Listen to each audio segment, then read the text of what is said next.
was trying to record these on TikTok and Facebook to get it out to my collective, but I am thinking we may need to Substack going forward. Things I say are not getting picked up on recording. The audio is getting messed up.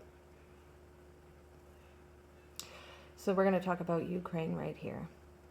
We're going to talk about the chart of Ukraine. Let me paint you a picture. Aquarius rising, Saturn on the ascendant, Aquarius moon in the first house. Uranus and Neptune up in the 12th house of Capricorn. Midheaven falling in beautiful Sagittarius at 4 degrees. Pluto sitting at the top of the chart in Scorpio. This is a millennial. Libra empty with the 9th house. Virgo, Mars, and Sun in the 8th. Venus, Jupiter, and Mercury in the 7th of Leo. The IC falls at 4 degrees of Gemini. This is the chart of Ukraine.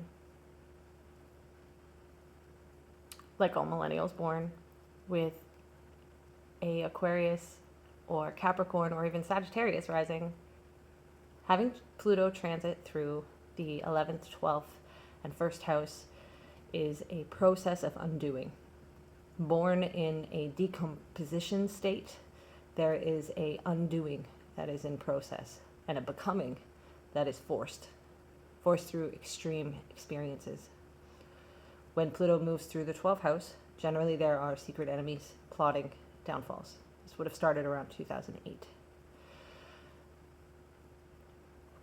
Pluto moved into orb, or into connection, as we say it, in 2023. This is the first taste that we had of Pluto coming into connection. We saw it in April 2023, but it wasn't ready yet. The spring of 2023 and the summer trickled in a shaking, a core vibrational shaking. And as we walk into 2024, there was more transitions, more appropriations of power. But Pluto had to retrograde. It had to go through this Capricorn accumulation. And we're no longer in that anymore. At the beginning of 2025, Pluto was fully in Aquarius and will not return to Capricorn for another 250 years. As Pluto moves through the 1st house of Ukraine, the transformation process becomes much more public. It becomes much more integral, and it becomes something of a conversation and a permanence in the lore of this identity.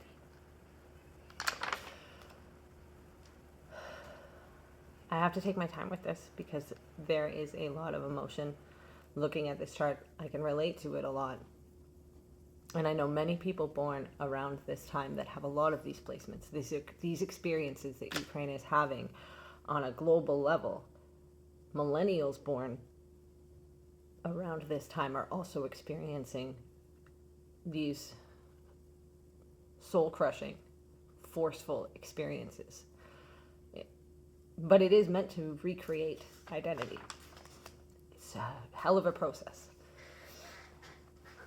There are a couple transits that I want to talk about, particularly on how they're going to affect Ukraine. One of them is this eclipse that's coming with a concentration in the 7th and the 8th house of Virgo and Leo. And Virgo having a full moon eclipse on the 14th of March. It is very likely we see a shift of other people's money, new contracts written, old contracts destroyed.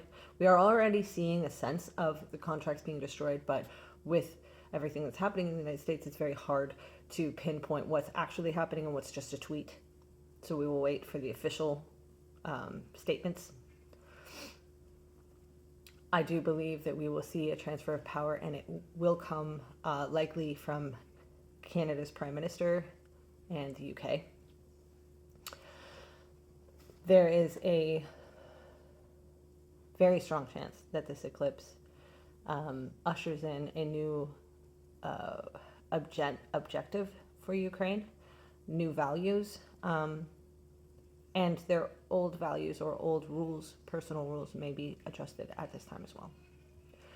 Jupiter will move into Cancer this summer, and when that happens, two things I believe will happen for Ukraine.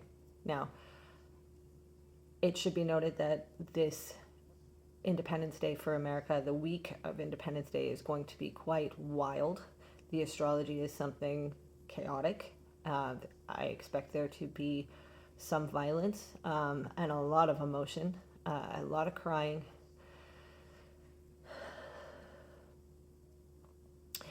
With Jupiter moving into the 6th house and reflecting the Uranus-Neptune conjunction on the 12th, I do believe that Ukraine finds their enemies show their cards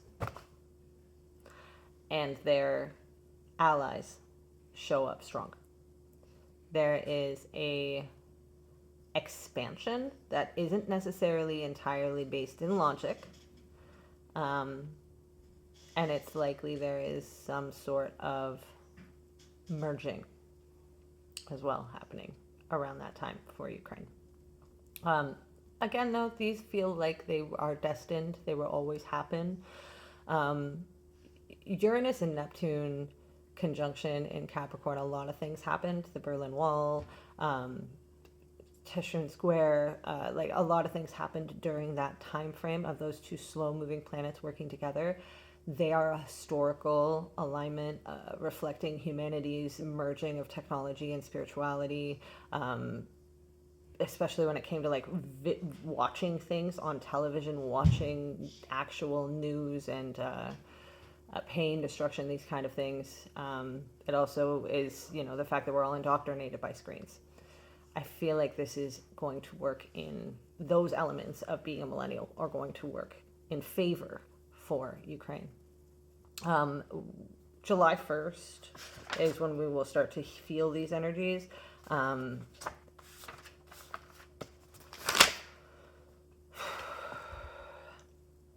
Saturn will be at 1 degrees in Aries at that time, making a perfect sextile to the Ukraine's Saturn ascendant conjunction. This is 3rd house. When Saturn moves through your 3rd house, your environment gets very serious. Your thoughts and words get very serious. And we're talking about a very militant energy because Saturn will be going through Aries. That's the sergeant working with the generals, okay? It's likely Zelensky will go back to the battlefield a lot more. During July 1st, when Jupiter is moving, I believe it's going to be July 1st that we're going to see some sort of Ukrainian announcement out of the States, maybe out of Canada as well that first week. But there will be a immediate retraction or revision started probably the 19th of July. And then the chaos is going to pick up through fall. I'm going to remind you all of the generational planets, Saturn, Uranus, Neptune, Pluto, will all be going retrograde at the same time in September of 2025. I feel like this is when we are seeing a lot of the changes getting initiated and taking place about alignments, particularly world alignments. Neptune and Pluto will be in a perfect sextile at that point at 1 degrees. We've not seen these energies in anyone's living lifetime. At that time, I very much think we're talking about very new, very unpredictable and powerful alignments happening with countries. This may be U.S. and China, the UN and China. It may be Russia and America.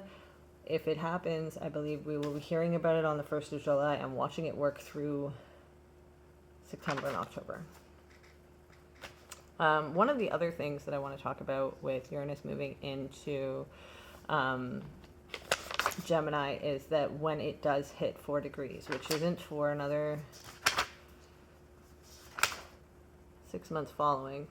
We're talking around July 2026. Again, it'll be a year to the day. I believe this is when we see Ukraine very much moving differently with different people, affecting the front differently. We will see a lot of advancements in Ukraine's ability to connect and work with others through July. This is the turning point in the positive for them, is around August 2026. I don't think Ukraine's going to look the same as it did, but I really don't think any millennial will.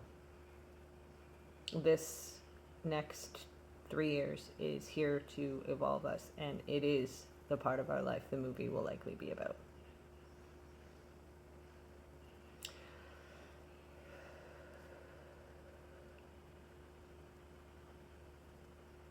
Venus will retrograde in Scorpio in 2026, and for many millennials, this may be a call to arms. It may be a dividing factor. It may be the final nail in the coffin. But identities are being formed now that will take shape and center stage by the end of 2026.